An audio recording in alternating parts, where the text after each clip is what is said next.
Hi, everybody. Welcome to Busy Living So Bum, Busy Living So Bum, Busy Living So Bum. It is episode 494, and I was going to do the podcast all day on Tuesday, which is what I normally do, but it was election day. So here I am. It is 3 a.m. On Wednesday. And I'm going to be dropping this in actually 3 hours, which is kind of crazy. So I'm going to be sleeping by the time you guys all get this because I'm definitely going to be sleeping in tomorrow or today. And it's been crazy, this election. And I feel like we've been in this election for so long. It's like a battle. It's like a battle with addiction. It keeps going and keeps going and keeps going. And you're like, when is this going to be over? This is so painful, right? It's so painful. It's like, oh my gosh, when am I going to stop hurting? I'm sick and tired of hurting from this thing. It's taking away all my energy. It's taking away all my, like, it's taking away my zen. It's taking away my positivity. It was really tough, this whole election period. And I stayed up and, you know, JF, my husband, and I decided that we would stay up and watch it till the end because let's face it, we didn't know when we will ever have something like this momentous happen again. And many of you have written to me the past couple of months and said, oh my gosh, you're so courageous. You're so courageous that you're so honest about everything that you're going through and that you're sober, that you're a Republican, that you're a Trumper, like all that stuff. And I've lost people that have followed me. I've received hate mail. I've gotten more really mean messages. All that stuff has happened to me. Nothing like what Donald Trump has dealt with. But it was really like crazy. I got up on Tuesday morning of the election and my phone started ringing at 7:30 in the morning and it didn't stop until about, I think I got my last phone call at like 2 a.m. 2:30 this morning, like half an hour ago. It's been a long day. And it's this fear, right? It's this fear. And I had so much fear. What is going to happen if she wins? Where am I going to go? What is going to happen? And the real reason I felt like that, Donald Trump's not perfect. I'm not perfect. I don't know anybody walking on this planet that is perfect. I don't know anybody that doesn't have something in their past that they're ashamed of. I don't know anybody that has something that they wish they hadn't done or wish they hadn't said. And but I believed in in what he stood for and that he brought together, all these Democrats that were, he used to be a Democrat. He had Tulsi Gabbard, he has Elon Musk, he has RFK, and it felt so inclusive. It was like the first time in my 56 years living on this planet that they had like both sides came together. And I felt like, God, that's like, I think this is a pretty good thing that's happening right now. And we got to get on board. And when I heard Kamala Harris like say to somebody in her audience at one of her rallies that said, I Jesus or something, and she said, oh, you're at the wrong rally. I don't believe in Jesus. I don't believe in God. I don't believe in she just didn't care. Kill a baby up to, almost birth. It's okay. You can do whatever you want to do. It was just such demonic. I knew it was darkness against light. I just knew it. I knew it and I felt it the entire time. So I really, I don't want to say I had a bone. I mean, obviously I'm not working for this office or anything, but I believe in America and I believe in you guys and I believe in people and I have a really big heart. And I have watched so many people kids have died because of fentanyl overdoses and it's touched close to our family. And I know many people that aren't close to my family, but that I know moms that are out there that have lost their kids. And, you couldn't go out anymore and even bum a cigarette at a bar or something without the fear of it being laced with fentanyl. All of this darkness was around us. I mean, Riley Blinken was killed in, Georgia. And what was she doing? Nothing. I mean, it's just, I could go on and we all know the stories, but you guys all went out there and voted. You guys all went out there and voted, and, we made a difference. Pennsylvania, the state I used to live in. Wow, you guys brought it home. I was really worried. The township that I lived in, that I raised my kids in, it did not go red, unfortunately. But, you know, there's good people in the world, you guys. And especially for us addicts and alcoholics, because we just think it's dark everywhere, right? Especially when we're in it, when we are in our addiction, it is so dark. It's so lonely. It's so alone. We just feel like there's no way out. We might be in a room with like hundreds of people and we still feel alone because our addiction has us, our life so simple and so small.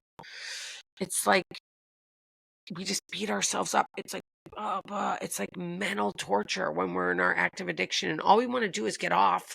We can't. And I just feel like this. I believe that this win for Donald J. Trump, the 47th president of the United States, is going to bring us together. It's not going to pull us apart. We all know that. Like when he was president last time, everybody had more money in their bank account.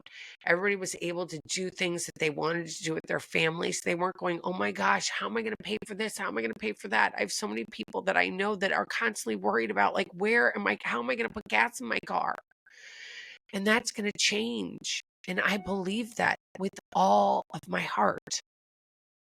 And I think that today, stress, it was like these phone calls I started getting at 7:30 in the morning and back.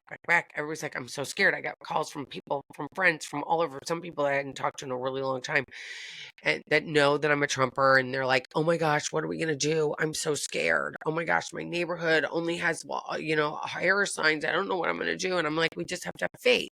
Just have to have faith. And I had to say that for myself too, because I was so scared. I'm sitting there watching these numbers. I'm going, is this real? Is this real? Is this real? Are they lying again? Because the last election in 2020, I went to bed and I got up the next day and he was no longer the winner. So to have him be the winner this year, I had to stay up for. And all day having this faith and talking to my friends and hearing from people from all over and telling people like, God didn't have him die in July in Butler, Pennsylvania for a reason. Because we need to have light again, you guys. It's all over the world. It's not just in America. It's all over the world. We all need hope. We all need light. We all need to believe in something. We all need to have dreams. We need to have goals. If we have goals, like I can tell you, when I was first getting sober, I couldn't wait till I had 30 days. And then 60 days, and then 90 days, and then 6 months, and then 9 months, and then a year. And then that year, it's like every year I can't wait. It's like this thing, I just have this goal in front of me that I want to attain. I want to attain this thing that I don't pick up a drink one day at a time. And today, as stressed out as I was, and walking in circles and going outside and coming inside and walking over there, phone call. I didn't drink, and I didn't want to drink. I didn't want to drink. I didn't want to not feel this moment. But, it took work to get to where I am, and I want to throw that out there, because if you're out there and you're battling this disease, it's so fucking hard. It's so hard at times. I hear it from friends a lot and newly sober people. Like, it's so hard. And it is so hard to fight something that is so recognized in society as being good, right? Like being a Trumper was not a good idea, right? People were like, oh no, you're a Trumper. I lost friends. I've stopped talking to people. Lots of stuff has happened during this election. But it's kind of like when you quit drinking, right? You make a decision. You're like, I got to do this. And when I did it, I got rid of all my friends that I had, and I love to do air quotes for friends. I hope you're not watching this. If you are watching this on video, please excuse my appearance. As I mentioned, it's been a long, long day. I've almost been up for 24 hours, let's just face it. But, when we get sober and we change our friends and we say, you know what, I can't hang out with my partying friends anymore. I just can't. It just doesn't work for me anymore. I can't do it. I understand you want to go over and you want to do what you're doing and you don't really support me and you don't really think it's a great idea that I'm quitting drinking. But guess what? I got to do it for me. This election, doing the Trump thing, was for me and for my family. It was from what I believe is the best thing for me and my family and for America. And when you're getting sober, it is the best thing for you, your family, and America. Because when we're in our active addiction, we're not good for anybody, you guys. We're not good for it. I thought I was not selfish. I wasn't hurting anybody but me. What are you talking about? But you know what? When I got behind the wheel of a car, was that really being smart? Was that thinking about anybody else? Was that just thinking about me? No. It was thinking about, I should have thought about everybody. I didn't.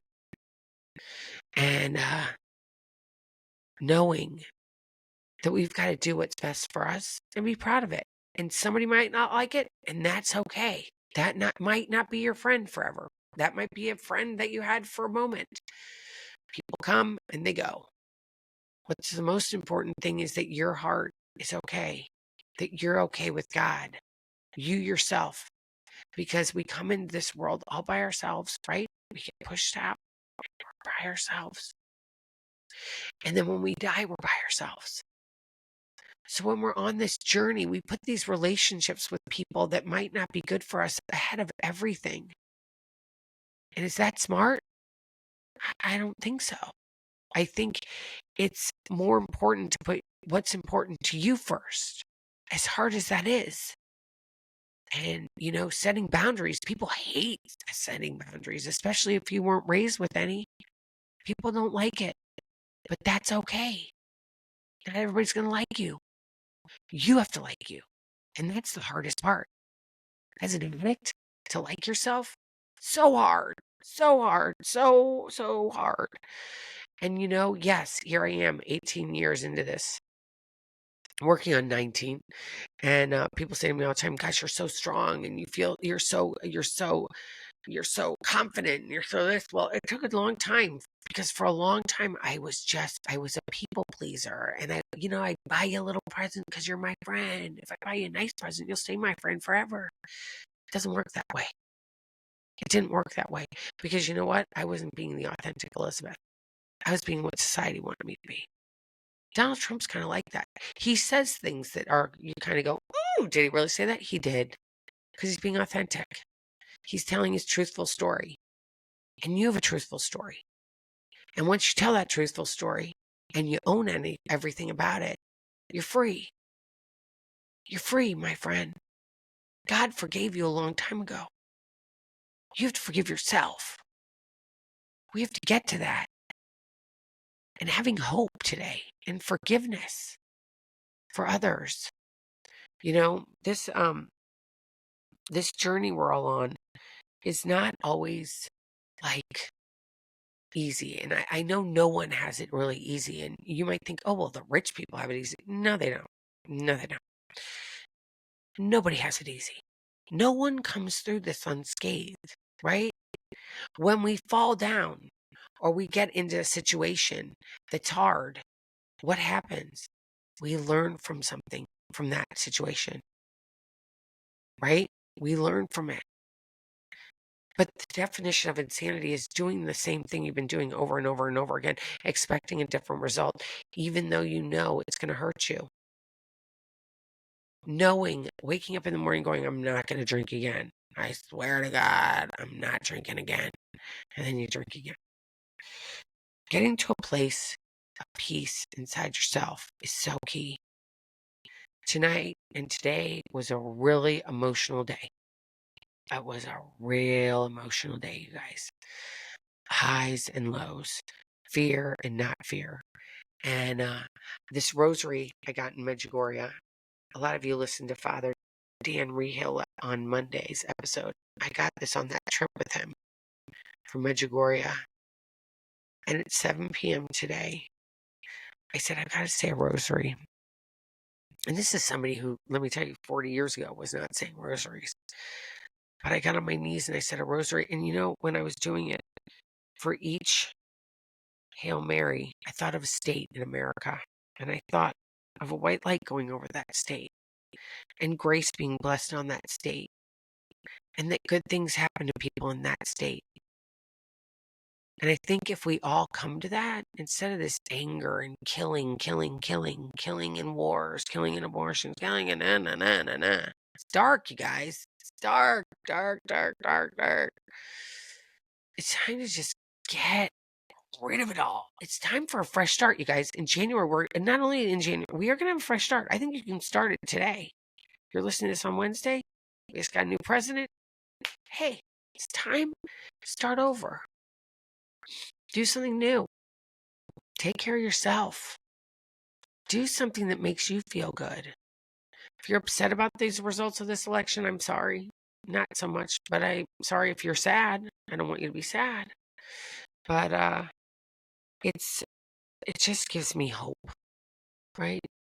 The other person running for president was not giving me hope.